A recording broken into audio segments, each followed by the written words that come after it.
খারাপ রেল অবকাঠামোয় এশিয়ার 5 দেশের অন্যতম বাংলাদেশ। 3000 কিলোমিটারের রেল নেটওয়ার্ক বাংলাদেশের। পুরনো রেলপথ আর রেল সেতুতে ট্রেনের লাইনচ্যুতি বাংলাদেশ রেলওয়ের নিত্য ঘটনা। সিগন্যাল ব্যবস্থা যেমন দুর্বল, তেমনি দুর্বল স্টেশনের অবকাঠামো। বুড়িয়ে গিয়েছে সিংহভাগ ইঞ্জিন। নতুন নতুন কোচ এলেও রক্ষণাবেক্ষণের অভাবে সেগুলো দ্রুত চলে যাচ্ছে ভঙ্গুর দশায়।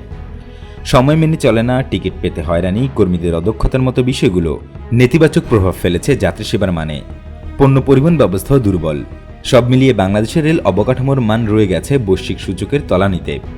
ওয়ার্ল্ড ইকোনমিক ফোরামের বা WEF এর তথ্য বলছে, এশিয়ায় খারাপ রেল অবকাঠামো রয়েছে এমন দেশগুলোর মধ্যে বাংলাদেশের অবস্থান চতুর্থ। কোন দেশের রেল অবকাঠামো কেমন সূচক আকারে তা নিয়মিত প্রকাশ করে আসছে WEF। সূচকটিতে তড়িতে রেল যোগাযোগ রয়েছে এমন দেশগুলোকে 1 থেকে 7-এর মধ্যে স্কোরিং করেছে সংস্থাটি। রেল অবকাঠামো সবচেয়ে অনুন্নত হলে 1 আর সবচেয়ে ভালো হলে 7 পর্যন্ত স্কোর দেওয়া হয়েছে। 2019 সালে এই সূচকে বাংলাদেশের রেল অবকাঠামোর স্কোর 3.1, আর 101টি দেশের মধ্যে বাংলাদেশের অবস্থান 61 নম্বরে।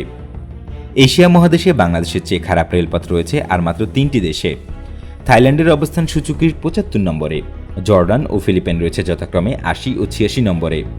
অন্যদিকে দক্ষিণ এশিয়ার দেশগুলোর মধ্যে সবচেয়ে খারাপ অবস্থা বাংলাদেশের। WTF এর কোয়ালিটি অব রেলরোড ইনফ্রাস্ট্রাকচার সূচকে ভারতের অবস্থান 28তম, 47 ও 48 নম্বরে রয়েছে যথাক্রমে পাকিস্তান ও শ্রীলঙ্কা।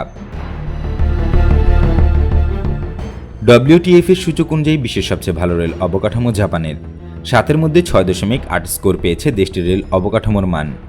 হংকং, দক্ষিণ কোরিয়া, সিঙ্গাপুর রয়েছে যথাক্রমে শীর্ষ 5-এ। বিপরীতে সবচেয়ে খারাপ রেল অবকাঠামো উরুগুয়ের। এরপর রয়েছে আলবেনিয়া, ভেনেজুয়েলা, কলম্বিয়া ও বেনিন।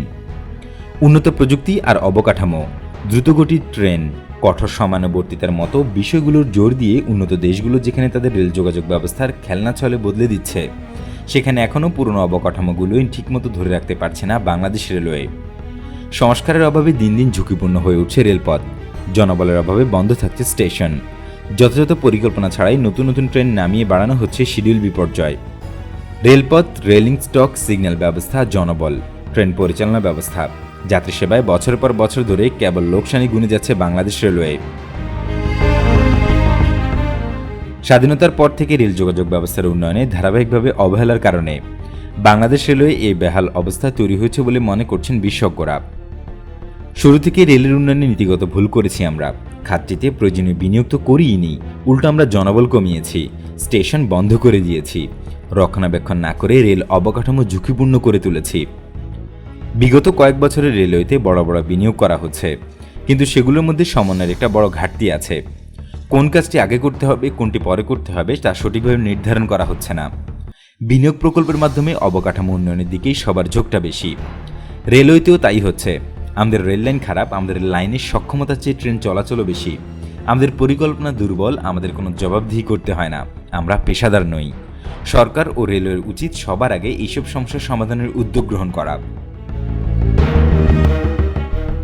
তবে রেলপথ মন্ত্রণালয়ের কর্মকর্তারা বলছেন, দীর্ঘদিন অবহেলিত থাকার পর গত 1 দশক ধরে রেলপথের উন্নয়নে অনেক বড় বড় প্রকল্প গ্রহণ করা হয়েছে।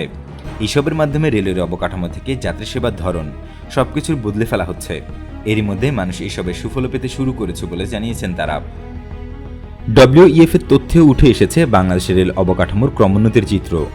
2013 সালে 2.44 স্কোর পেয়ে 101টি দেশের মধ্যে বাংলাদেশ রেল অবকাঠামো ছিল 78তম স্থানে। সেখান থেকে 17 ধাপ এগিয়ে 2019 সালে বাংলাদেশ চলে এসেছে 61তম স্থানে। স্কোরে উন্নতি হয়েছে 0.66%।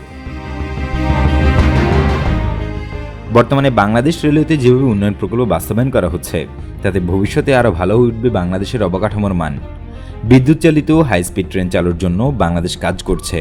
বিশ্বের উন্নত দেশগুলোয় রেলপথ নির্মাণ, পরিচালনা ও রক্ষণাবেক্ষণে যেসব প্রযুক্তি ব্যবহার করছে, বাংলাদেশ রেলওয়েতেও সেগুলোর ব্যবহার শুরুর পরিকল্পনা করা হচ্ছে।